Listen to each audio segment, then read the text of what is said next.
Saya akan mulai pembahasan hari ini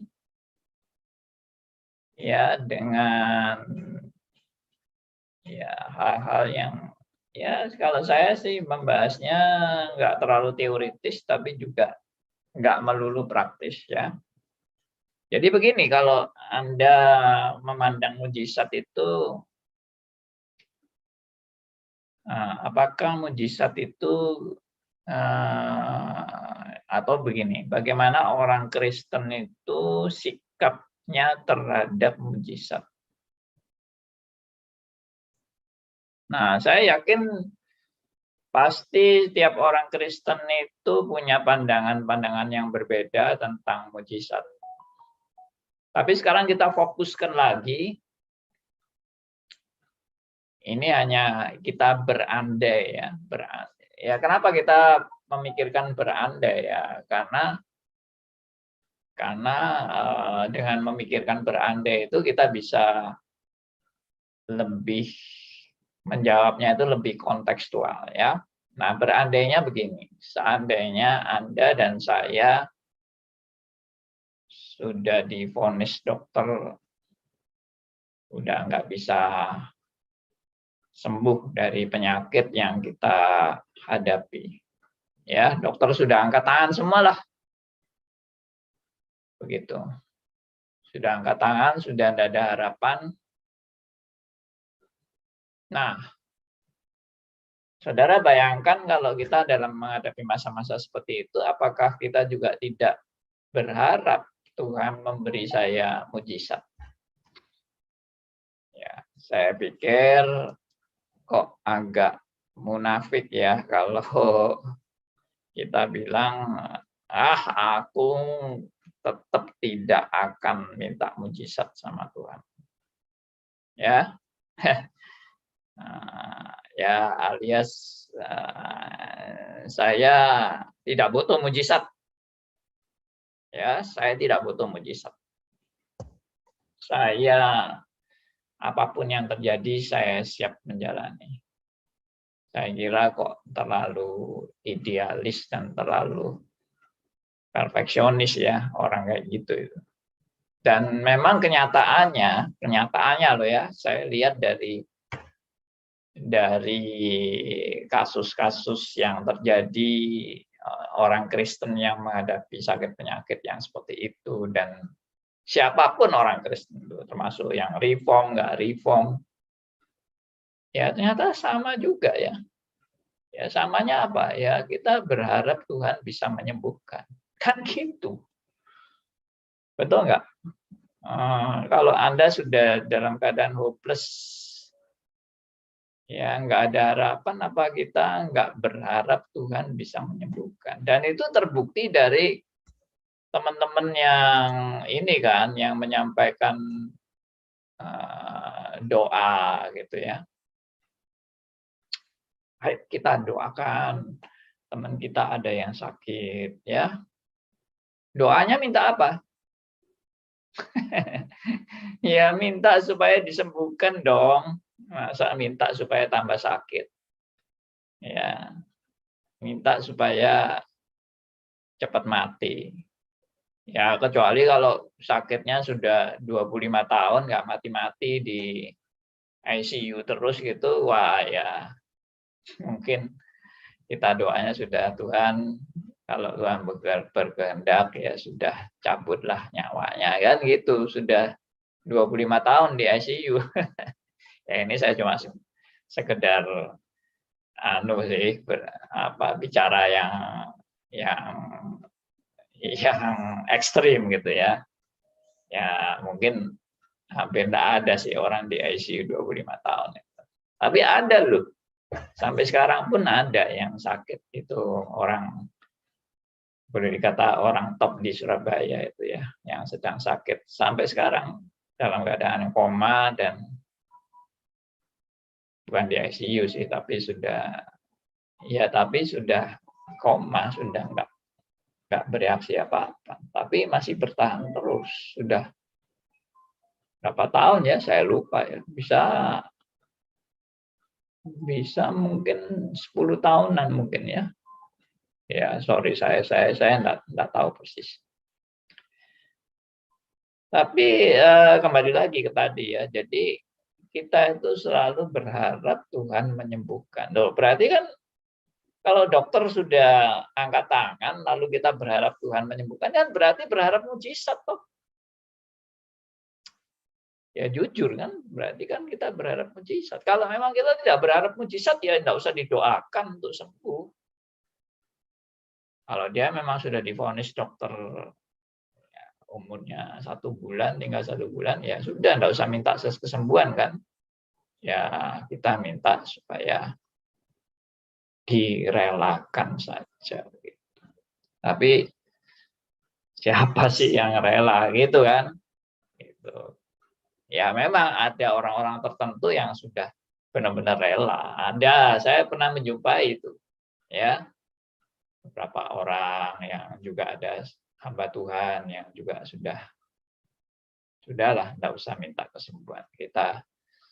Saya pun siap menghadapi kematian. Nah itu sudah mantap itu kalau ngomong kayak gitu mantap ya. Tapi kan tidak semua orang bisa kayak gitu. Gitu. Ada yang ketakutan ya mungkin. Ada yang masih berharap bisa sembuh ya. Masih bilang bahwa kalau Tuhan mengasihi saya pasti Tuhan akan menyembuhkan saya dan sebagainya. Ya, masih banyak konsep-konsep kayak gitulah. Nah, jadi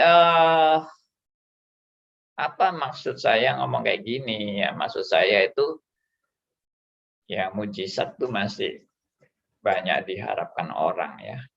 Jujur aja deh. Masih banyak diharapkan orang. Nah, tapi bagaimana Alkitab bicara? Nah, itu yang saya pikir kita harus belajar di situ. Dan dalam hal ini Alkitab berbicara bagaimana itu, saya melihat banyak orang Kristen yang konsepnya beda-beda tentang Alkitab. Semua bicara Alkitab sih, hamba Tuhan semua bicara Alkitab, bicara tentang peristiwa-peristiwa kesembuhan dalam Alkitab, ya, dan ada Tuhan Yesus menyembuhkan, ya, para rasul juga menyembuhkan, nabi-nabi juga menyembuhkan, bahkan membangkitkan orang mati. Ya, mujizat lah, banyak mujizat-mujizat yang dilakukan itu dan itu yang membuat kita itu punya perspektif yang beda-beda tentang mujizat. Ya, saya sudah beberapa kali sih bikin seminar tentang mujizat. Ya, dan saya sudah kasih poin-poin penting dalam seminar-seminar itu. Ya, sekarang kita dalam obrolan santai ini dan dalam acara Q&A kita bahas mujizat ini ya. Jadi saya juga kepengen input dari kalian,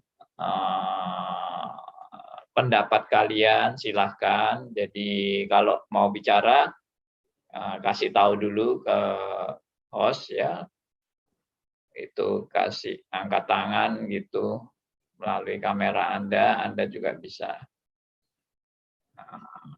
angkat tangan untuk mau bicara gitu ya. Tunjukkan, buka kamera lalu ya, tunjukkan kalau Anda mau bicara. Oke? Nah, Pak Aryo ini mau bicara ini. Pada umumnya semua orang agama apapun ingin sekali memaksa Tuhan untuk kesembuhannya. Ya istilahnya bukan maksa ya, tapi ya maunya minta sembuh. Nah, kita problem yang normal ini menghadapi tantangan doktrin reform, bilang mujizat ada, problem dan lain bla bla bla lainnya. Jadi ini kita jadi kepentingan yang apa namanya? Yang normal, yang orang semua membutuhkan ini, tapi kok ada doktrin yang melarang kita minta mujizat atau dengan kata memaksa ya, tanda kutip memaksa gitu. Nah, memang dia sakit tenan nih, dia ya menjerit-jerit apa itu ya Iya. maksa, tapi kita kebentur dengan satu hambatan yang dari doktrin. Nah, itu minta penjelasan. Terus gimana itu anunya? Bagi Oke. orang yang biasa PI menghadapi rumah sakit, jelas kita ke rumah sakit ini PI-nya. Hmm. Bapak mau apa? Ya masih mau kesembuhan. Nggak boleh, minta gitu nggak boleh. Itu kedaulatan Allah. Waduh, orang yang biasanya dari kelompok karismatik atau yang ya nggak usah karismatik ya, semua orang pasti setuju banget kalau langsung mendoakan ya Bapak, saya akan mendoakan Bapak untuk minta kesembuhan, nah gitu. Nah tapi bagi seorang murid reform yang sudah dididik sebelumnya ke PI itu dengan doktrinnya yang istimewa itu problem banget loh, dia bingung loh untuk menghadapi fakta di depan mata orang sakit minta kesembuhan kita tolak ya masih. Baik, baik, baik. Contoh yang sangat real yang Pak Aryo sharekan dan juga yang dihadapi oleh setiap orang yang besuk ke rumah sakit ya. Ya, ya kalau menurut saya kok saya sendiri besuk ke rumah sakit itu lalu mendoakan orang yang sakit. Saya juga mendoakan tuh dia bisa sembuh. Why not? Aneh sekali kalau saya mengaku saya orang reform lalu saya bilang dilarang mendoakan orang untuk sembuh. Ya aneh dong. Saya kira nggak bener lah orang reform kalau dilarang mendoakan orang untuk sembuh itu. Bagi saya ya reform aneh itu. Iya toh. Tapi kalau ada yang kayak gitu mungkin karena ya itu dia berdasarkan doktrin kesembuhan sekarang sudah tidak ada. Itu sudah tidak ada, mujizat kesembuhan itu tidak ada. Nah, ini memang dalam teologi ada dua macam dari pandangan orang-orang yang berteologi ini ya, termasuk orang reform. Itu ada pandangan cesasionis ya, dan ada pandangan kontinuis ya, kontinualis ya. Apa maksudnya? Maksudnya itu kalau cesasionis itu bilang ya mujizat sekarang sudah berhenti. Sudah tidak ada mujizat. Zaman sekarang ini sudah tidak ada. Itu cesasionis. Kalau kontinualis ya, kontinualis itu percaya sampai hari ini masih ada mujizat. Nah, saya ikut yang mana? Saya pernah ditanya orang, Bapak ikut yang mana? Yang kontinualis atau yang cesasionis? Saya bilang dua-dua saya tidak ikut. Ya maaf, bukan saya sok alkitabiah. Tapi menurut saya tidak sesederhana kontinualis sama cesasionis itu tidak sesederhana jawaban, ya saya yang itu, saya yang ini. Enggak, itu harus ada dasar-dasar jawabannya. Ya, makanya saya tidak mau ikut dua-dua. Saya juga tidak mengatakan kontinualis itu yang benar atau cesasionis itu yang benar. Saya tidak pro kedua-duanya. Nah, oke. Ya, ini berarti mulai masuk doktrin kan. Tapi kalau kembali ke praktis tadi, terus terang saya kalau besuk sama orang sakit, saya doakan dia untuk minta belas kasihan Tuhan boleh menyembuhkan orang yang sakit ini. Ya, termasuk saya doakan juga ya kalau ada keluarga saya yang sakit, ya siapapun ya kita doa untuk kesembuhan lah. Kena COVID, ya toh, kena atau apa, ya, problema apa ya kita doakan. Aneh kalau ada orang gara-gara doktrin reform, tidak boleh doa kesembuhan ya, sama sekali tidak boleh. ya sudah, kalau enggak boleh doa kesembuhan kan berarti doanya ya biarlah yang sakit tetap sakit gitu kan. Biarlah yang sakit tetap sakit dan menerima sakitnya dan siap mati gitu loh. Ya Diusir, itu Pak. Hah? Diusir, Pak, dari kamar, Pak. Kamu jangan masuk kamar ini lagi ya. Nah, itu. Oke. Saya kira yang yang wajar aja, jangan aneh-aneh, jangan jadi orang aneh gitu. Ya. Banyak kok orang-orang aneh itu, misalnya ada anggota keluarga yang meninggal dunia, lalu ada yang bilang memberi salam gitu ya, ikut berduka cita. Oh, jangan. Kita tidak berduka cita, kita bersuka cita. Ya, itu bagi saya sih kelihatannya benar, memang omongannya dia itu nggak salah ya, memang orang meninggal itu ya kita bersuka cita karena memang orangnya itu kan sudah dalam Tuhan dan sudah bahagia bersama dengan Tuhan. Ya, dia bukan berduka cita, dia bersuka cita. Jadi kalau ada orang yang bilang ikut berduka cita, wah salah kamu. Ya, tidak boleh ikut berduka cita itu. Kita bersuka cita. Ya, nggak usah se-ekstrim itulah. Ya, orang kalau ditinggal, nggak usah meninggal dunia, kalau ditinggal entah perpisahan dengan anak yang mau studi ke luar negeri dan apa, itu kan juga kita sedih kan. Waktu berpisah itu, meskipun kita tahu dia berpisah untuk studi, tapi waktu, wah habis ini kita udah jarang ketemu ya, kita nanti ya rindu. Kalau zaman sekarang sih masih enak ya, bisa WhatsApp, bisa video call dan sebagainya. Zaman dulu, wah surat aja sulit sekali gitu surat. Sekarang memang zaman canggih sudah beda.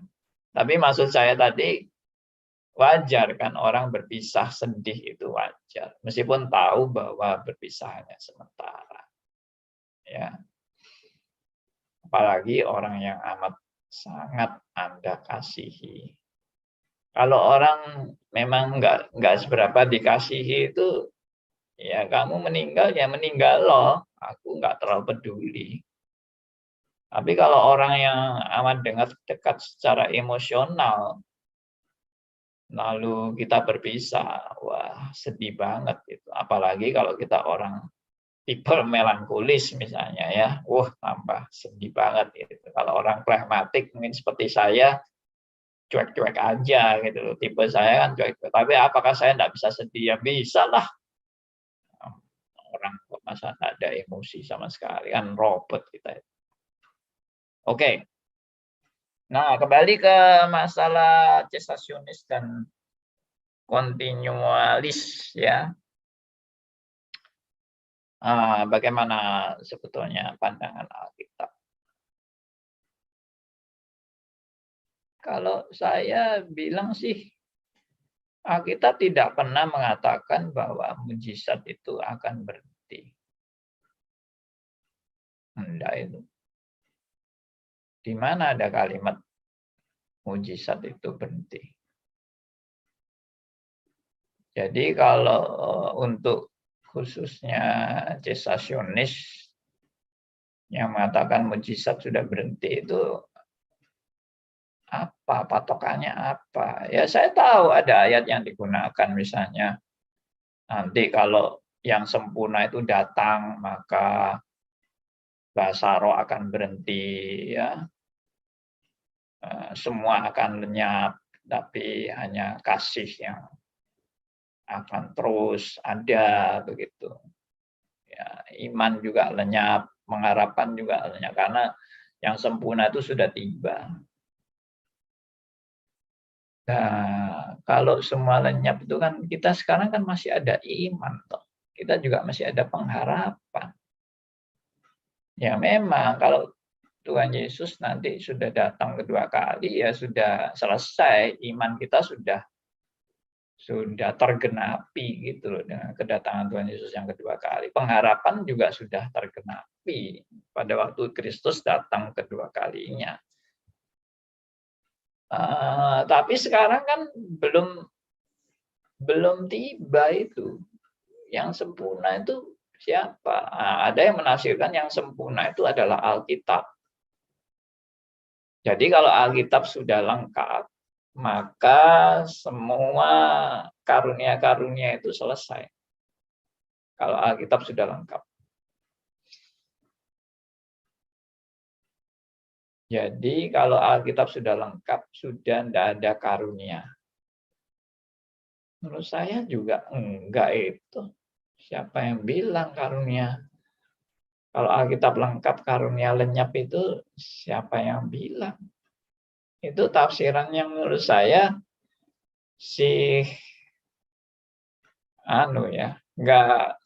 itu masih perlu dikaji ulang lah. Saya tidak katakan bahwa itu salah 100%.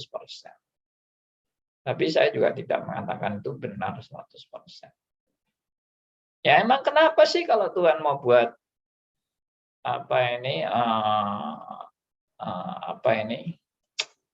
mujizat itu, kesalahan biblikalnya apa ya kalau Tuhan buat mujizat itu? Kesalahan biblikalnya.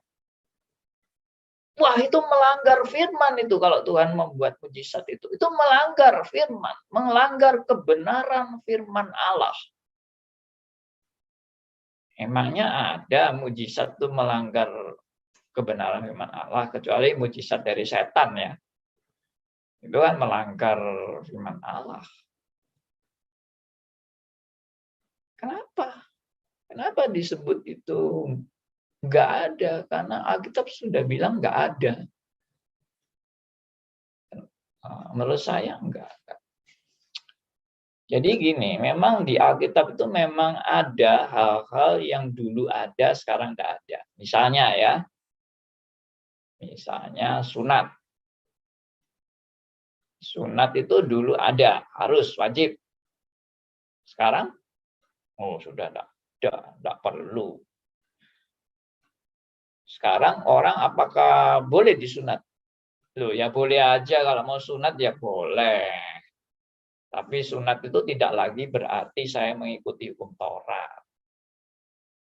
Ya, orang sunat itu juga karena untuk kesehatan ya, dalam dunia kedokteran, medis dan sebagainya. Jadi salah juga kalau ada pendeta yang bilang kalau Anda sekarang disunat meskipun dengan alasan dokter, Anda itu melanggar firman Allah. Jadi tidak boleh sunat sama sekali, meskipun juga alasan kesehatan dan sebagainya. Wah, siapa yang bilang itu? Itu nggak benar itu. Konsep kayak gitu. Jadi kenapa kok sekarang secara doktrinal itu kita tidak melakukan sunat untuk mentaati hukum Taurat? Ya, sekali lagi ya, kalau untuk kesehatan silakan, tapi kalau untuk taati hukum Taurat tidak. Kenapa? Karena sunat itu berkaitan dengan perjanjian Allah kepada umatnya. Ikatan perjanjian Allah kepada umatnya sampai Mesias datang. Jadi begitu Mesias datang, ya selesai itu. Mesias maksudnya penggenapan Mesias ya, bukan Mesias datangnya, tapi penggenapan karya Mesias yang menyelesaikan dosa manusia. Kalau itu sudah genap, ya sudah, perjanjian itu selesai. Ikatan perjanjian itu selesai. Contoh lain misalnya korban penebus dosa. Dulu selalu bangsa Israel beribadah selalu melaksanakan korban penebus dosa itu. Domba yang tak bercacat dikorbankan sebagai simbol. Di domba itu dikorbankan simbol penghapusan dosa kita. Dan itu simbol Mesias yang akan datang sebagai korban yang sempurna. Dulu ada, sekarang sudah tidak ada. Kenapa tidak ada? Ya sudah selesai. Sudah digenapi. Nah, jadi memang dulu ada, sekarang tidak ada. Memang ada itu, tapi itu berkaitan dengan janji mesianik, ya kan? Lagi misalnya dulu makanan haram, ya toh, nggak boleh makan itu makanan haram, haram, tidak boleh makan. Nah, di perjanjian baru setelah Kristus menggenapi semuanya, Petrus dapat penglihatan malah disuruh makan makanan haram. Kenapa? Karena makanan haram itu simbol perbedaan antara bangsa pilihan dan bukan bangsa pilihan. Karena di perjanjian lama memang Allah khusus memilih bangsa Israel sebagai bangsa pilihan. Dan kenapa khusus itu? Untuk menyatakan suatu perjanjian kepada bangsa pilihannya. Dan bangsa pilihan ini tidak boleh bergaul sembarangan dengan bangsa penyembah berhala. Nggak boleh, kamu akan tercemar. Ya, makanya simbol makanan itu sebenarnya simbol makanan haram itu simbol kekafiran. Simbol perbedaan antara Yahudi dan non-Yahudi. Nah, setelah Kristus menggenapi, ya sudah tidak ada zaman sekarang makanan haram, sudah ada. Haram kalau mengakibatkan kolesterol. Itu jadi haram. Haramnya beda ya. Haram dulu tentang bangsa kafir, haram sekarang tentang kolesterol. Jadi ya ngertilah, harus ngerti ini. Oh ya dulu ada, sekarang tidak ada ya. Nah, tapi kalau mujizat itu dulu ada, sekarang tidak ada, itu bagi saya agak aneh. Ya aneh itu. Kenapa kamu berargumentasi bahwa mujizat itu sudah tidak ada? Seolah-olah mujizat itu berkaitan juga dengan perjanjian Allah. Perjanjian Allah apa ya tentang mujizat itu bagi saya kok nggak ada kaitannya. Ya toh, perjanjian lama ada mujizat, perjanjian baru sudah genap sehingga mujizat tidak diperlukan. Ya emangnya apa sih itu? Nah, itu nanti kita bahas ya. Kita bahas signifikansi mujizatnya itu apa ya toh. Kalau nggak ada signifikansinya ya buat apa memang gitu loh signifikansi. Oke. Jadi nah, itu yang pertama ya. Nah, yang kedua tentang tadi cesasionis ya. Sekarang saya mau bahas tentang kontinualis. Kontinualis ini menganggap bahwa memang tidak ada perbedaan di perjanjian lama, perjanjian baru, mujizat tetap berlangsung. Kalau Allah dulu bisa membangkitkan orang mati, hari ini pun juga Allah bisa membangkitkan orang mati. Wah, ini orang-orang yang yakin kontinualis ya. Nah, ini yang saya mau beri catatan itu. Jadi memang ada orang-orang yang ekstrim yakin bahwa mujizat yang Allah dulu kerjakan juga Allah bisa bekerjakan hari ini. Sebetulnya memang saya pun tidak menolak itu bahwa Allah bisa. Allah kan bisa melakukan mujizat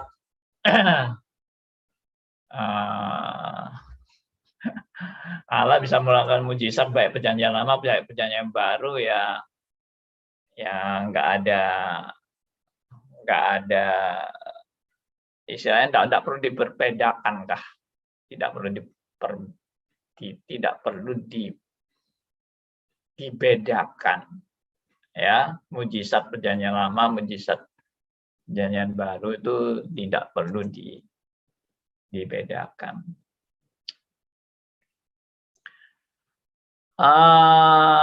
Tapi kalau disamakan 100% itu harus sama. Itu saya juga nggak setuju. Ya. Jadi saya mulai dengan ini. Saya mau membahas hari ini itu mujizat yang menjadi tanda jabatan. Ya, mujizat yang menjadi tanda jabatan. Oke, sebelum saya masuk mujizat sebagai tanda jabatan, saya ingin mengajak saudara melihat di Wikipedia ya. Ya, sekali-sekali kita baca-bacalah di Wikipedia karena ya ada info-info yang cukup lumayan lah kalau mau dibuat referensi di Wikipedia ini. Ya, coba saya sharing. Sharing.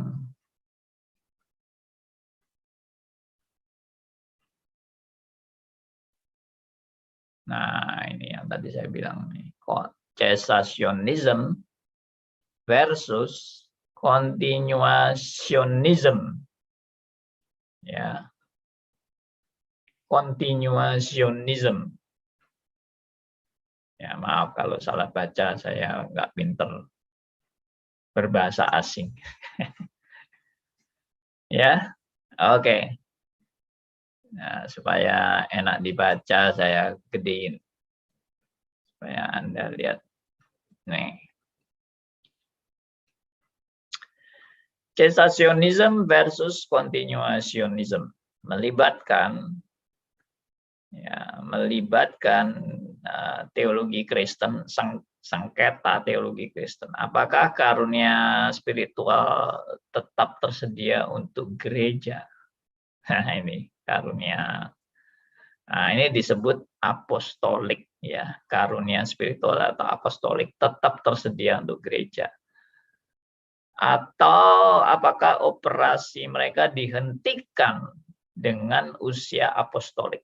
Ya, apostolik ini ya kerasulan ya, zaman kerasulan dari gereja atau segera setelahnya. Jadi setelah masa rasul selesai ya mujizat selesai. Lalu doktrin cessationis muncul di reformasi Protestan. Awalnya sebagai tanggapan atas klaim Katolik Roma. Keajaiban ini mungkin terjemahan Wikipedia, jadi ya maklumlah ya bahasanya agak sedikit. Tapi kita ngerti, nangkep lah maksudnya ya. Oke, diskusi modern lebih fokus pada penggunaan hadiah karismatik di Pantai Costa dan gerakan karisma. Ya mungkin yang ngotot dengan kejadian mujizat seperti itu kan Pantai Costa sama karismatik itu pasti. Kalau yang reform kebanyakan memang cessationis ya, itu reform. Oke. Cessationis adalah Protestan, ini terjemahan pasti, adalah doktrin Protestan bahwa karunia supranatural seperti berbicara dalam bahasa roh, nubuat, penyembuhan berhenti dengan usia apostolik. Reformator seperti John Calvin berasal dari pandangan ini. Apakah 100% John Calvin cessationis? Saya juga masih bertanya. Perkembangan yang lebih baru cenderung berfokus pada karunia spiritual lainnya juga karena munculnya Pentakostalisme dan gerakan karismatik yang telah mempopulerkan kesinambungan radikal, posisi bahwa karunia spiritual dimaksud untuk semua orang Kristen di setiap usia. Ya, jadi pasti ini pertentangan antara itu kaum reform yang katanya cesasionis dan kaum Pantekosta karismatik yang tentunya kontinuanisme. Kontinuanisme adalah teologi Kristen, keyakinan teologi Kristen bahwa karunia-karunia rohani terus berlanjut hingga zaman sekarang. Khususnya yang kadang-kadang disebut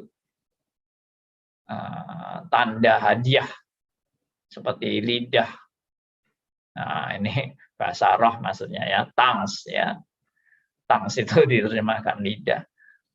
Ya, bahasa lidah dan nubuat. Ya. Nah, nubuat versi karismatik tentunya orang-orang yang bisa bicara tentang masa yang akan datang ya, seperti peramal gitu. Ya, itu orang karismatik sangat yakin bahwa sampai hari ini ada nubuat-nubuat. Ya, nubuat-nubuat yang lu buat. Kontinuanisme sebagai posisi teologis yang berbeda muncul sebagai lawan dari cesasionisme. Secara historis, Katolik, Metodis, Moravia, dan tradisi Kristen Pantekosta telah mengkhotbahkan kesinambungan sementara dispensasionalis dan pengakuan reformasi dan presbyterian tradisi telah. Wah, ini sudah terjemahannya sudah oleh amburadul. Meskipun menjadi dua kubu besar terbagi atas satu pertanyaan, ada spektrum pandangan yang termasuk dalam tiga judul besar, cesasionisme, pandangan umum, tradisi reform, dan segmen dispensationalism, evangelicalism.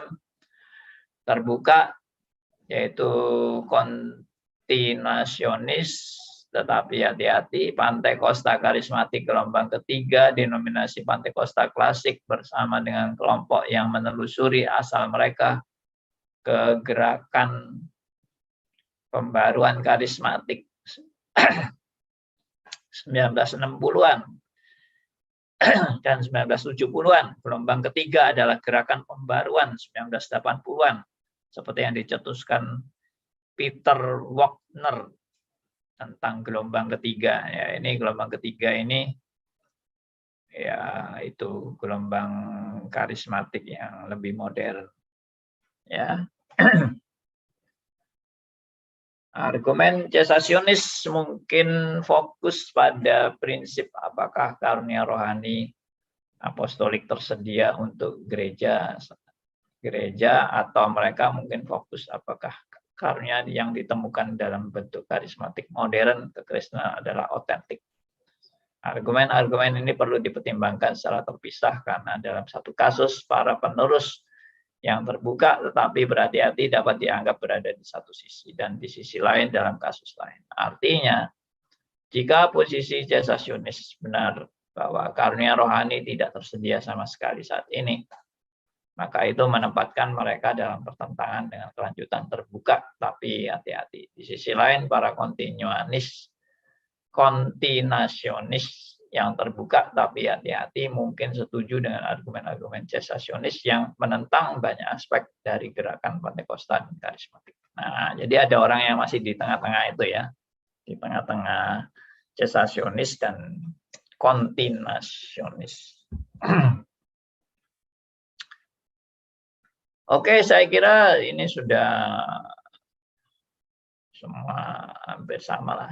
Garis besarnya kita sudah lihat lah antara cesasionis dengan kontinuasionis. Ya, kok angel banget ya nyebutnya. Oke, jadi ini sekarang penjelasan saya ya. Makanya saya tadi bilang saya tidak ikut yang kiri atau kanan. Karena saya melihat Alkitab itu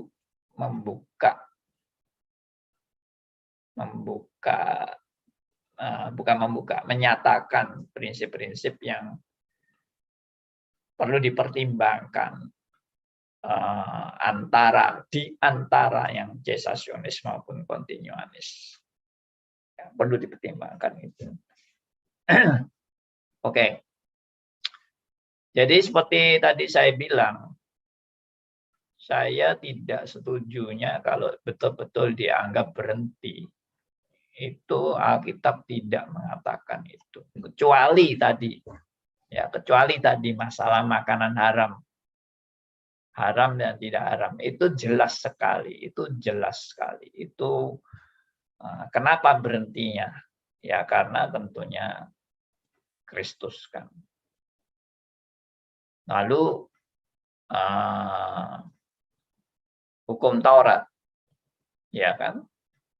Maksudnya hukum Taurat itu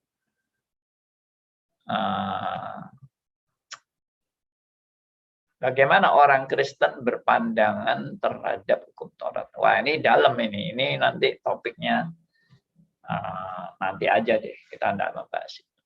Tapi yang pasti kan dulu ada, sekarang tidak ada itu ada dasar yang kuat. Ya, dasar yang kuat. Dan dasar yang kuat itu prinsip itu. Tadi kan kedatangan Kristus dan penggenapan Kristus itu sudah nggak diragukan sama sekali. Nah, sekarang yang tadi saya mau bahas adalah karunia mujizat sebagai tanda jabatan. Nah, ini yang saya mau bilang. Ini yang di tengah-tengah antara cesasionis dengan kontinuanis. Karunia mujizat yang berkaitan dengan tanda jabatan. Jadi begini contohnya, ini saya sudah pernah ungkapkan waktu membahas doktrin Alkitab ya. Jadi contohnya karunia nabi. Seorang yang punya jabatan nabi, ini nabi yang sungguh-sungguh dipilih Allah loh ya, bukan abal-abal gitu, bukan nabi yang cuma sekolah nabi atau rombongan nabi, bukan. Ini nabi yang sungguh-sungguh diangkat langsung oleh Allah seperti Nabi Yesaya, Yeremia, Hosea dan sebagainya termasuk Nabi Musa. Nah, itu sudah tidak diragukan lagi bahwa orang-orang yang punya jabatan nabi itu adalah orang-orang yang disertai tanda-tanda kenabian. Ya, tanda-tanda kenabian. Nah, ini yang nggak mungkin sembarangan orang punya tanda kenabian kalau bukan nabi. Ya, tapi ada kejadian-kejadian spesial. Seperti Saul juga mengalami kepenuhan sampai ditulis di Alkitab seperti nabi-nabi. Tapi itu kan spesial, kasus yang spesial dan Tuhan punya maksud dengan kejadian Saul kepenuhan itu. Ya, dan tidak sembarangan orang bisa mengalami seperti Saul itu kan. Itu. Dan ada peristiwa kedua yaitu pengikut-pengikut Saul juga pernah kepenuhan sih yang diutus untuk mau menangkap Daud. Itu mereka juga kepenuhan. Tapi itu kan kasus khusus. Tapi yang kebenarannya adalah jabatan nabi disertai tanda-tanda kenabian. Nah, kenapa saya menegaskan ini ya supaya nanti Anda tahu alasannya. Anda ngerti alasannya bahwa ini tanda jabatan. Yang kedua, tanda jabatan yang kedua, ini di jabatan lain nggak ada ya. Tanda kayak gini nggak ada di jabatan lain. Jadi yang kedua ini adalah rasul. Tanda kerasulan. Di perjanjian lama itu nabi, di perjanjian baru itu rasul. Orang yang memiliki tanda jabatan itu rasul. Nah, kalau kita lihat memang benar Tuhan Yesus mengangkat para rasul yang disertai tanda-tanda kerasulan. Dan itu dikonfirmasi pada hari Pentakosta.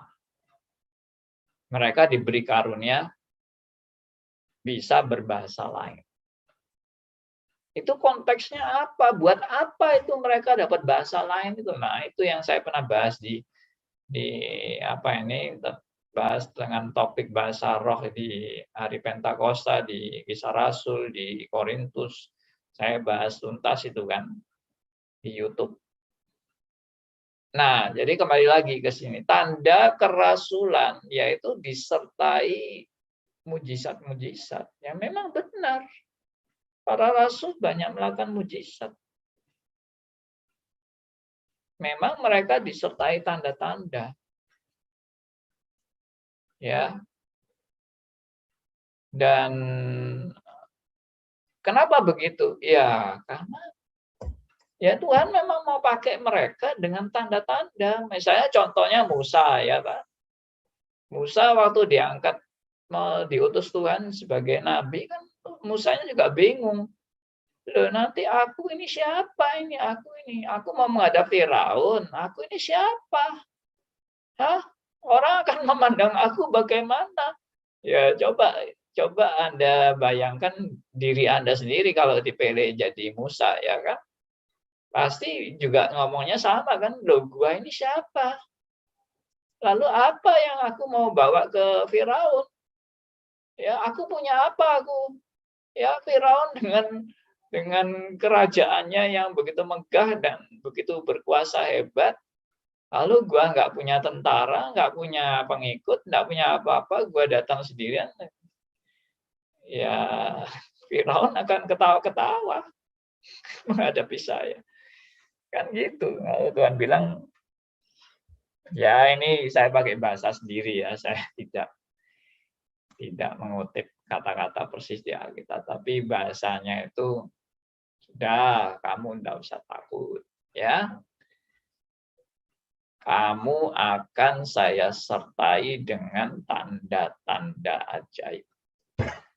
Ya, singkatnya begitulah dari semua kata-kata Allah kepada Musa itu, kamu tidak usah khawatir menghadap Firaun. Ya, saya akan menyertai kamu dengan tanda-tanda. Ya, coba lihat tongkatmu itu. Nah, itu lalu disuruh praktekkan kan tongkatnya itu dilempar. Lalu jadi apa? Nah, itu kenapa diperlukan? Ya karena memang Tuhan memberikan jabatan itu dengan disertai tanda. Nah, coba saudara lihat ya di zaman Perjanjian Baru. Ya. Orang-orang Yahudi itu menantang Tuhan Yesus. Tanda-tanda apa yang bisa kamu berikan kepada kami? Nah, coba. Kenapa orang-orang Yahudi menantang Tuhan Yesus? Tanda-tanda apa yang bisa kamu berikan kepada kami? Untuk menunjukkan bahwa kamu itu memang yang diutus oleh Allah. Mereka menuntut tanda. Kenapa? Karena itu sudah doktrinal itu. Tanda yang menyertai orang yang diutus Allah. Ada tanda-tandanya. Nangkap ya? Jadi, mujizat itu berkaitan dengan tanda jabatan. Jadi tidak sembarangan orang loh yang punya tanda kayak gini kan. Tidak sembarangan orang kan. Termasuk tadi rasul. Rasul juga disertai dengan tanda-tanda. Nah, kalau tadi saya kasih contoh Musa menghadap Firaun. Sekarang saya mau kasih contoh rasul. Para rasul itu diangkat sebagai rasul.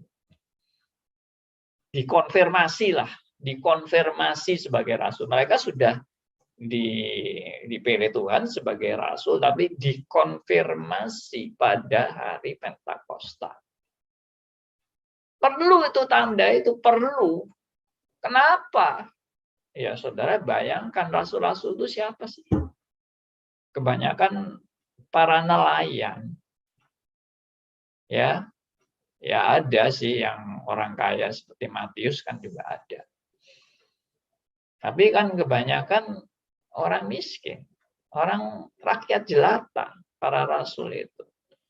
Nah, saudara bayangkan para rasul itu diutus oleh Tuhan Yesus sebagai saksi Kristus. Dan mereka tidak ada, di antara mereka tidak ada orang penting. Orang-orang rakyat jelata. Ya, nelayan lah. Ya, saudara bayangkan seandainya zaman kita sekarang ya, atau ada orang-orang dari petani atau ya itulah orang-orang nelayan itu yang suka nangkap ikan, terus tahu-tahu teriak-teriak mengangkat diri untuk berkhotbah dan memaki-maki, bukan maki-maki sih, maksudnya menunjukkan ajaran yang benar dari mereka, di mana menunjukkan kesalahan-kesalahan dari agama tradisi mereka. Ya. Kita lalu kalau ada orang kayak gitu gimana kita? Alah, ini orang apa? Orang kampungan. Nggak berpendidikan sama sekali, ngomong-ngomong sembarangan yang nggak ada gunanya. Ya, atau sampah itu, yang diomongkan itu sampah. Ya gitulah, kalau nggak ada tandanya.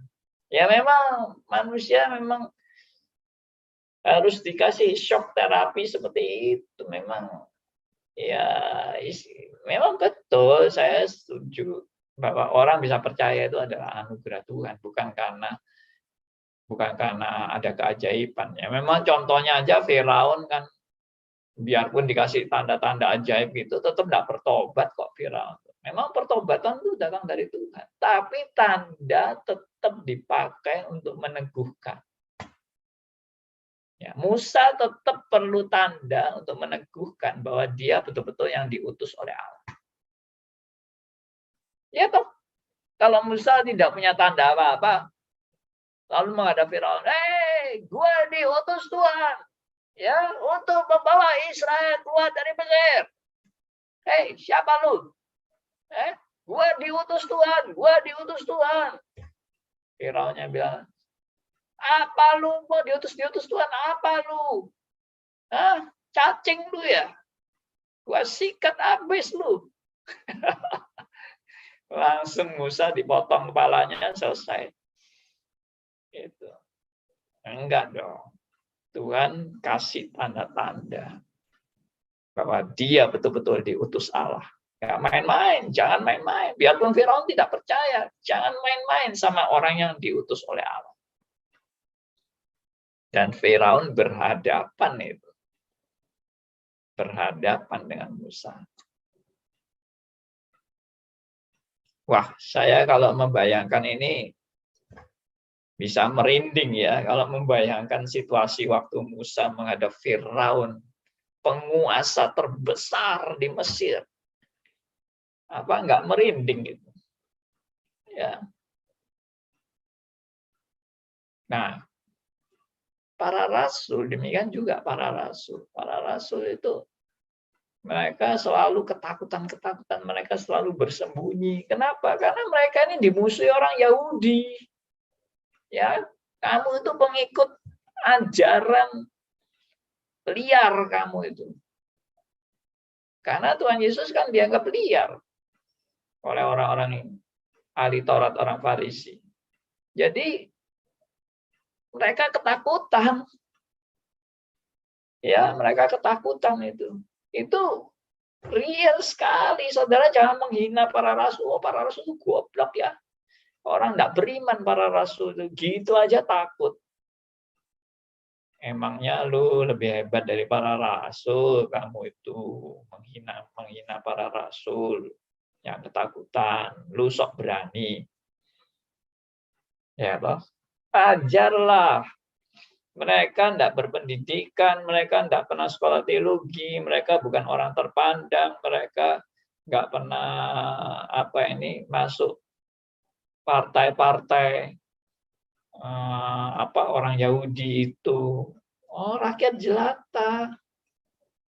Bayangkan itu. Nah, lalu di hari Pentakosta, lalu terjadilah peristiwa, ya. Angin ribut, suara angin ribut. Kenapa kok perlu angin ribut, ya toh? Ya enggak usah lah, biarin langsung para rasul itu khotbah gitu aja. Enggak perlu ada angin ribut, suara angin ribut. Ya, lalu lidah api. Lo buat apa itu lidah api? Aneh-aneh aja lidah api itu, mengada-ada itu. Tidak, pasti ada maksudnya. Ya, itu kan orang banyak. Sudah bayangkan di hari Pentakosta itu semua orang Yahudi kumpul, orang banyak kumpul. Tiba-tiba dengar suara angin keras.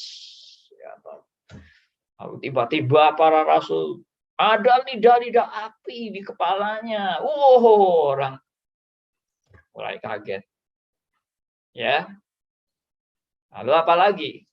Lalu mereka bisa berbahasa daerah mereka masing-masing. Para rasul itu bisa berbahasa mereka. Mereka juga kaget. Ada apa ini? What's wrong? Ya, ada apa? Nah, saudara baru ngeh kan bahwa itu tanda-tanda diperlukan. Tanda-tanda diperlukan. Makanya belajar baik-baiklah, jangan cuma niru-niru. Waduh, bahasa roh, kita harus meniru bahasa roh. Apa maksudnya? Kamu mau niru-niru bahasa roh itu apa maksudnya? Ya, Tuhan kasih mereka bisa berbahasa lain karena ada maksudnya. Itu loh maksudnya. Orang-orang dari daerah-daerah yang bermacam-macam itu datang ke situ, lalu mendengar para rasul bisa berbahasa dari daerah mereka kaget. Kenapa sih kok harus berbahasa lain? Kok enggak mau pakai bahasa orang Yahudi aja yang biasa, yang sehari-hari dipakai? Kenapa harus pakai bahasa lain? Saudara mau niru-niru itu, Anda maksudnya apa? Anda maksudnya mau berbahasa roh itu, Anda maksudnya apa? Kalau para rasul itu berbahasa roh itu maksudnya apa? Bisa berbahasa lain dari bahasa suku di daerah mereka masing-masing. Kenapa para rasul dikasih kemampuan itu? Tentunya untuk membuat mereka mulai tertarik. Ada apa ini? Nah, gitu kan.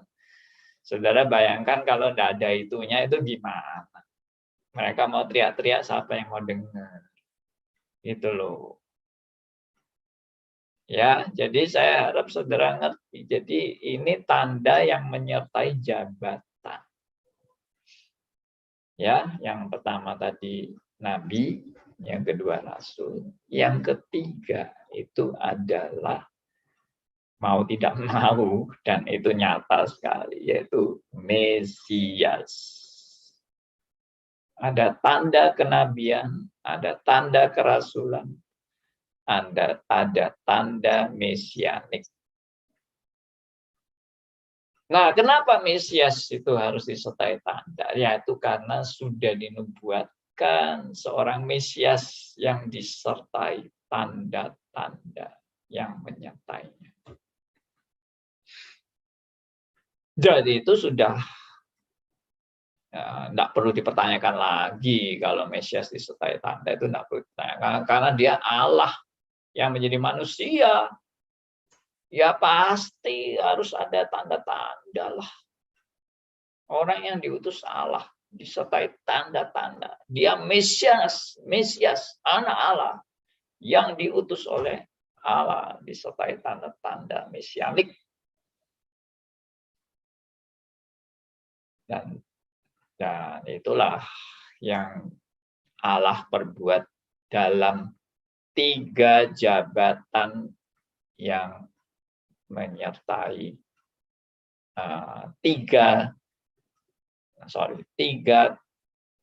tiga jabatan yang disertai tanda-tanda. Kalau jabatan lain enggak ada disertai tanda. Misalnya raja.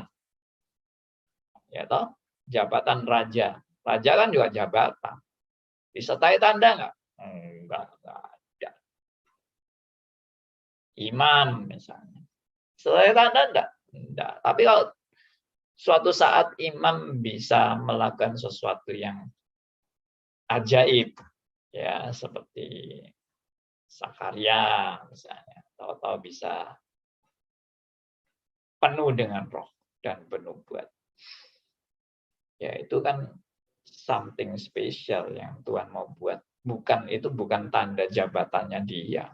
Itu something special yang Tuhan mau buat kepada Zakaria, kepada Elizabeth. Bukan karena jabatan. Tapi itu tidak umum. Tidak umum. Jadi hanya momentum tertentu saja. Nah, yang keempat, itu di Alkitab memang dicatat tanda-tanda inilah yang menyertai orang percaya. Ya, itu di Markus. Di Markus kita lihat di Alkitab ya, Markus 16. Ya. Di Markus 16. Ayat 17.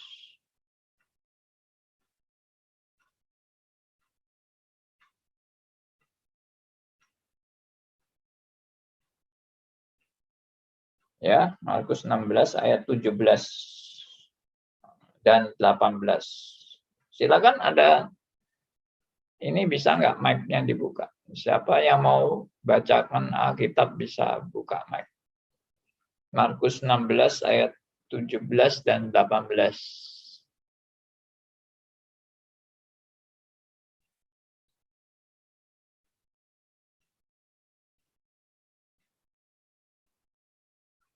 Nggak bisa buka mic ya? Bisa, Pak. Oh ya, silakan Ibu Nita. Markus 16 ayat 17 dan 18 ya, Pak. Baik. Tanda-tanda ini akan menyertai orang-orang yang percaya. Mereka akan mengusir setan-setan demi namaku. Mereka akan berbicara dalam bahasa-bahasa yang baru bagi mereka. Mereka akan memegang ular, dan sekalipun mereka minum racun maut, mereka tidak akan mendapat celaka. Mereka akan meletakkan tangannya atas orang sakit, dan orang itu akan sembuh. Yes. Nah, ayat ini paling disukai oleh kontinuanisme, ya. Amat sangat disukai. Ya, tanda-tanda ini akan menyertai orang-orang percaya. Mereka akan mengusir setan. Demi namaku, mereka akan berbicara dalam bahasa-bahasa yang baru. Mereka akan memegang ular, dan sekalipun mereka minum racun, mereka tidak akan mendapat celaka. Mereka akan meletakkan tangannya atas orang sakit, dan orang itu akan sembuh. Nah, inilah ayat yang sangat jelas menunjukkan tanda-tanda ini menyertai orang-orang percaya. Jadi malah dengan ayat ini kaum kontinuanisme ini ngotot kalau kamu orang percaya, kamu pasti bisa ini. Loh, ini jelas-jelas kok dikatakan tanda ini akan menyertai orang percaya. Ya toh? Kalau kamu minum racun, tidak akan mati, tidak akan dapat celaka. Nah, sampai ada yang mempraktekkan.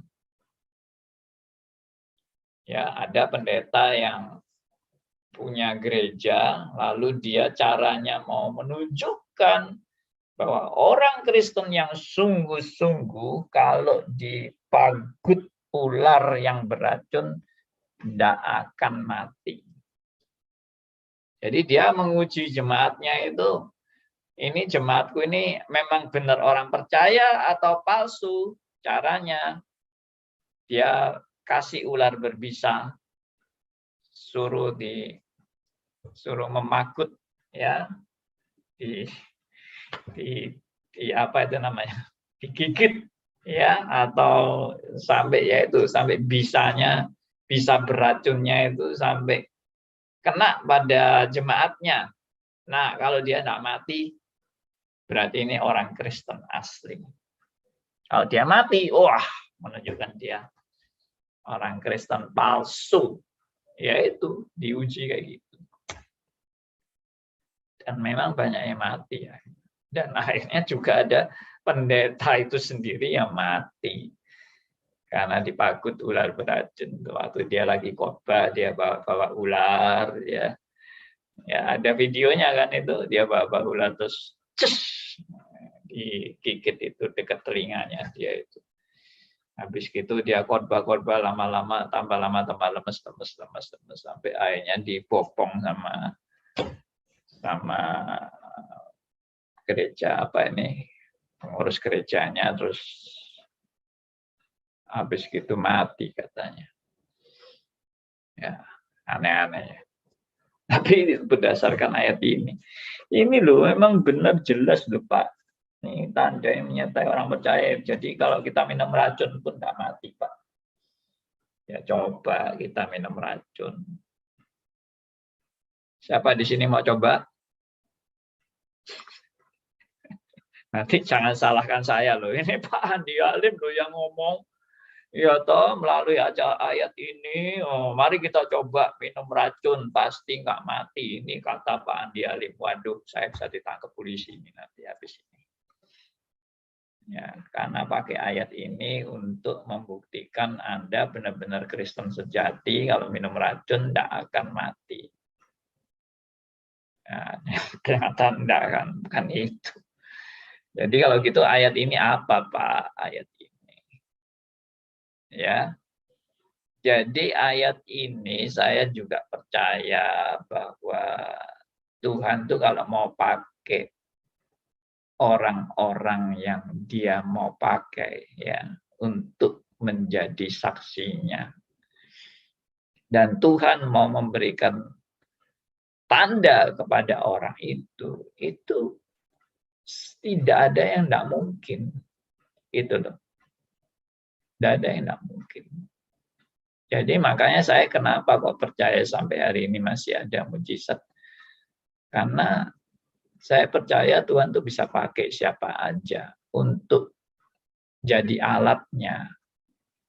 Untuk menyatakan kebenaran melalui tanda-tanda yang Tuhan berikan. Tapi tidak semua orang itu punya tanda seperti itu hanya yang Tuhan mau pakai dengan tanda-tandanya. Ada orang yang dipakai Tuhan tapi tidak disertai tanda juga ada. Ya, banyak misionari yang datang ke pedalaman dan dibunuh oleh penduduk asli di pedalaman itu, mati. Ya benar-benar mati. Apakah kalau dia mati berarti Tuhan tidak menyertai? Enggak juga. Wong Yohanes Pembaptis juga mati kok. Dibunuh Herodes. Enggak ada tanda-tanda yang menyertai Yohanes Pembaptis. Apakah Tuhan tidak menyertai Yohanes Pembaptis? Nah, itu yang perlu dipikirkan. Ya, jangan sempit. Lalu pikirannya kalau orang mati itu berarti Tuhan tidak berkenan kepada orang mati itu. Ya berarti Yohanes Pembaptis itu Tuhan tidak berkenan pada Yohanes Pembaptisnya. Nah, mikir, harus pakai mikir yang benar loh ya, bukan mikir yang salah. Karena orang mikir salah juga ada. Ya, mikir yang benar itu yang bagaimana? Ya, yang kembali kepada Alkitab. Ya, jangan wah, orang Kristen yang disertai Tuhan pasti tidak akan mati.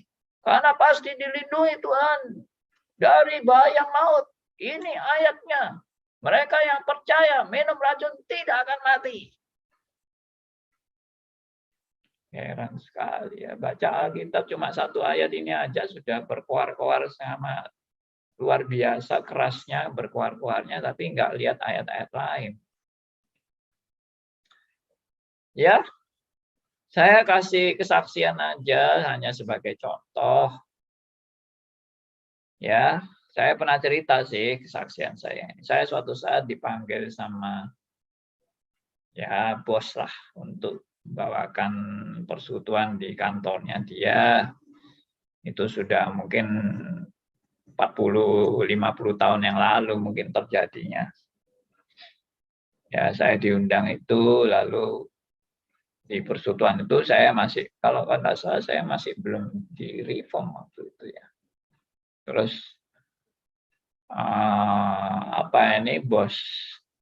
bosnya minta saya menyembahkan renungan, terus itu di acara persekutuan itu si liturgisnya itu semangat sekali ya, saudara-saudara. Apakah saudara percaya bahwa Tuhan kalau memberikan anugerah pada seseorang, maka orang itu akan hidupnya penuh diberkati Tuhan, luar biasa. Saudara percaya nggak? Percaya. Nah, lalu dia cerita Abraham. Abraham adalah orang yang diberkati Tuhan luar biasa hidupnya, sehingga dia menjadi kaya raya. Abraham itu karena diberkati Tuhan. Ya, apakah saudara mau seperti Abraham yang diberkati Tuhan dan jadi kaya raya? Nah, karena itu kan orang-orang yang ikut kan orang-orang bisnis ya toh, yang bekerja di perusahaan itu juga. Wah, semua angkat tangan, mau jadi Abraham, diberkati Tuhan, kaya raya, amin, amin. Ya, habis itu giliran saya maju kan. Lalu saya bilang, saya tidak menyangkal kalau Tuhan orang beriman dan Tuhan mengasihi Abraham dan Tuhan memberkati Abraham sampai kaya raya. Tapi saya juga mau kasih contoh, ada orang beriman yang diberkati Tuhan juga, dan disertai Tuhan juga, dan dikasih Tuhan juga. Tapi akhir daripada hidupnya dia dipenggal kepalanya, yaitu Yohanes Pembaptis. Lalu saya waktu itu tanya sama audiensnya, saudara-saudara, siapa yang mau jadi seperti Yohanes Pembaptis? Angkat tangan. Tidak ada yang angkat tangan, satu pun. Tapi kalau jadi Abraham mau ya toh. Nah, ini yang perlu dipikir. Kamu kok mintanya maunya seperti Abraham, tapi seperti Yohanes Pembaptis, kan sama-sama diberkati Tuhan toh. Abraham juga diberkati, Yohanes juga diberkati. Abraham orang beriman, Yohanes Pembaptis juga orang beriman. Abraham dipakai Tuhan, Yohanes Pembaptis juga dipakai Tuhan. Abraham menjadi kaya raya, Yohanes Pembaptis dipenggal. Ya, Anda mau jadi yang mana? Masalahnya kan bukan Anda dan saya yang memilih hidup mau jadi yang mana. Semua kan dalam anugerah kedaulatannya. Gitu loh. Jadi mari kita lihat itu sesuai dengan prinsip, kembali kepada prinsip Alkitab. Jangan pakai 1-2 ayat untuk mengklaim suatu kebenaran secara keseluruhan. Ya kan, kita lihat Alkitab itu harus secara keseluruhan. Yaitu tadi orang yang diberkati Tuhan. Memang ada orang yang diberkati Tuhan, kaya raya ada. Tapi ada orang yang diberkati Tuhan, kepalanya dipenggal. Ya, oke. Siapa yang mau bertanya, silakan. yang mau menanggapi atau mau sharing juga, silakan. Siapa aja mau sharing boleh. Wah, Pak, saya punya pengalaman. Ya, Pak Arifin, silakan. Pak, selamat malam semua teman-teman semua. Selamat malam.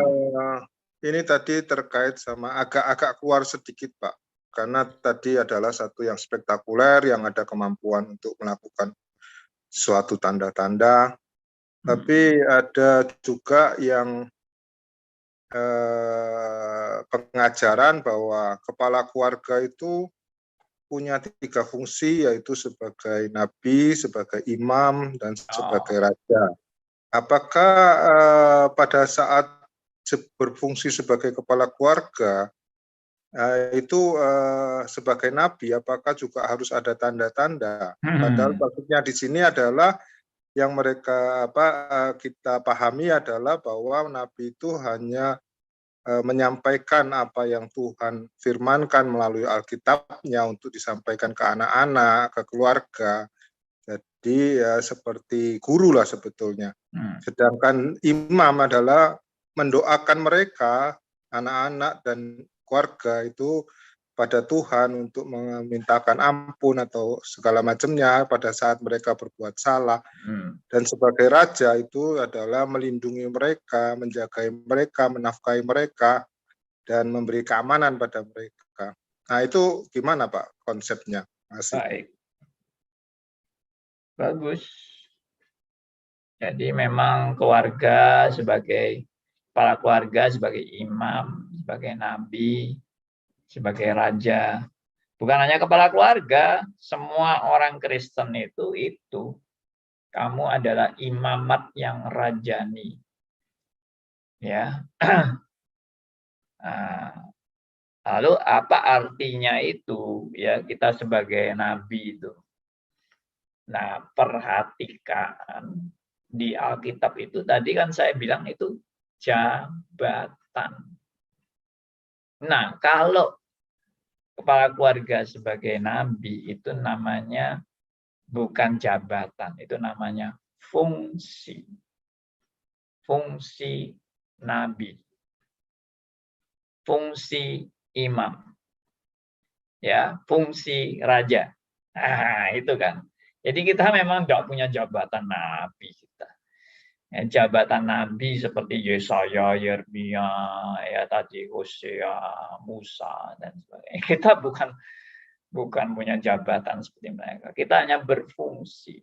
Nah, itu bedanya yang disebut dengan karunia nabi di Perjanjian Baru. Itu sebetulnya menjalankan fungsi nabi. Bukan jadi nabi. Perjanjian lama itu sudah tidak ada, Perjanjian Baru itu sudah tidak ada nabi. Karena nabi itu hanya di Perjanjian Lama. Ya, nah ini yang juga bedanya karismatik dan yang biblical ya. Maaf saya kenapa saya bilang gitu ya, karena banyak karismatik yang mungkin penafsirannya tidak biblical. Ya mohon maaf kalau itu saya terlalu memojokkan karismatik, tapi ya anggaplah itu karismatik ekstrim gitu ya, karena sekarang banyak karismatik yang sudah mulai benar-benar kembali kepada Alkitab. Tapi karismatik ekstrim ini menganggap nabi itu sampai hari ini masih ada. Yaitu penafsirannya ngawur. Nabi itu sudah selesai dan nabi terakhir itu adalah Yohanes Pembaptis. Jadi kembali lagi kepada yang ditanya oleh Pak Arifin, menurut saya tidak ada itu tanda-tanda yang menyertai kepala keluarga sebagai nabi apa, tidak ada. Itu konteksnya fungsi nabi. Ya, nah fungsi nabi itu apa ya tadi Pak Arifin sudah menjelaskan. Fungsi nabi adalah pemberita firman. Jadi nabi itu namanya nabi itu sendiri kan menyampaikan apa yang Tuhan firmankan. Ya, apa yang Tuhan firmankan kepada umatnya. Itu disampaikan oleh para nabi. Nah, kalau Nabi Perjanjian Lama itu menyampaikan firman Tuhan dengan berkata, demikianlah Allah berfirman, titik 2, tanda petik pembuka, sampai tanda petik penutup. Semua itu adalah kata-kata direct yang dari Tuhan. Nah, itulah istimewanya Nabi. Tapi kalau fungsi Nabi, hamba Tuhan yang sedang berkhotbah di mimbar, nah itu menjalankan fungsi Nabi. Tapi hamba Tuhan tetap bukan Nabi, bukan berjabatan Nabi, hanya menjalankan fungsi Nabi, yaitu apa? Memberitakan firman. Kepala keluarga menjalankan fungsi Nabi kepada anggota keluarganya, yaitu fungsi Nabi, yaitu memberitakan firman kepada keluarganya melalui forum, misalnya ada persekutuan keluarga dan sebagainya. Nah, itu kepala keluarga menjalankan fungsi Nabi sebagai pemberita firman, tapi bukan jabatan Nabi. Demikian Pak Arifin. Sudah jelas ya? Oke, makasih. Ya, makasih. Oke, ada teman-teman lain mungkin yang mau ini sharing atau mau bertanya atau menanggapi, silakan kalau ada. Saya Pak. Silakan Pak Eki. Mau sharing sedikit dan juga mau bertanya. Ini apa tentang papa saya dulu kan sakit 23 tahun ya. Karena stroke, dan ya banyak karya Tuhan dalam kehidupannya selama 23 tahun sakit itu. Satu, yang pertama dia menjadi percaya Tuhan Yesus. Dia diselamatkan sampai akhir hidupnya dia tetap percaya, dan puji Tuhan selama 23 tahun itu tidak sembuh. Boleh katakan tidak sembuh dari penyakit. Nah, kemudian pada akhir masa hidupnya itu dia mengalami diagnosa dokter itu lambungnya bocor. Katanya lambungnya bocor, sempat membengkak perutnya karena kebocoran itu, dan akhirnya dirawat di rumah sakit, kemudian menjadi sembuh, menjadi kempes gitu ya. Nah, kemudian dokter ambil opsi bisa sembuh kalau dioperasi, apa ya? Bisa sembuh karena dioperasi. Kemudian dari keluarga kita rundingan, kita tanya ke dokternya, apakah kalau dioperasi itu memang papa saya itu bisa sembuh dari penyakitnya. Dia dokter bilang itu 50-50. Ya 50% bisa berhasil, tapi waktu mencabut takutnya lengket, katanya gitu. Mencabut saluran nafasnya itu. Ya. Operasi takutnya lengket, katanya gitu. Kami sekeluarga runding, ini gimana, mau lanjut kepada tindakan operasi atau tidak, atau kita serahkan saja kepada Tuhan. Ya diputuskan kalau memang kita serahkan saja kepada Tuhan tanpa melalui operasi. Karena toh dokter sendiri juga istilahnya tidak 100%, hanya 50%. Nah, sama akhirnya kita kan tidak melakukan operasi. Nah, kita tahu akhirnya papa kritis, dan kemudian akhirnya nafasnya putus gitu ya, meninggal, tidak ada. Nah, ada memang yang berpikir apakah ini karena kita kurang iman? Apakah kurang iman karena kita nggak berserah sama Tuhan sehingga seperti ini? Nah, dokter tadi sudah bilang operasi ya, tapi dokter juga nggak 100% berhasil, katanya 50-50. Itu bagaimana, Pak? Oke, Baik, ini sudah jam 9 tapi saya jawab singkat aja. Jadi apakah itu merupakan tindakan yang kurang iman dan sebagainya? Saya yakin 100% itu bukan karena kurang iman ya. Itu juga banyak orang yang punya definisi iman tuh pokoknya percaya Tuhan pasti menyembuhkan, itu baru namanya iman. Itu bukan iman itu namanya ngotot ya. Banyak orang menyamakan iman dengan kengototan, bukan iman, itu namanya ngotot. Itu memaksa Tuhan, harus sembuh, kita percaya pasti Tuhan menyembuhkan ya. Itu namanya menodong Tuhan ya. Saya tidak 100% tidak setuju dengan definisi iman yang ngawur seperti itu. Itu namanya ngawur, ngotot, menodong ya, lalu memakai teknik-teknik sugesti diri, positive thinking ya. Dan meskipun banyak yang bilang terbukti bisa sembuh, Tuhan bekerja. Belum tentu itu Tuhan bekerja. Bisa juga setan yang bekerja. Ya, bisa juga itu hanya sugesti diri, positive thinking. Ya, bisa hipnotis, bisa psikosomatis dan macam-macam. Ya, itu kita belum sempat bicara hari ini. Nanti kita lanjutkan Senin depan ya. Tapi yang pasti Pak Eki tidak usah khawatir, tadi tidak berarti keluarga Anda bukan keluarga yang kurang beriman ya.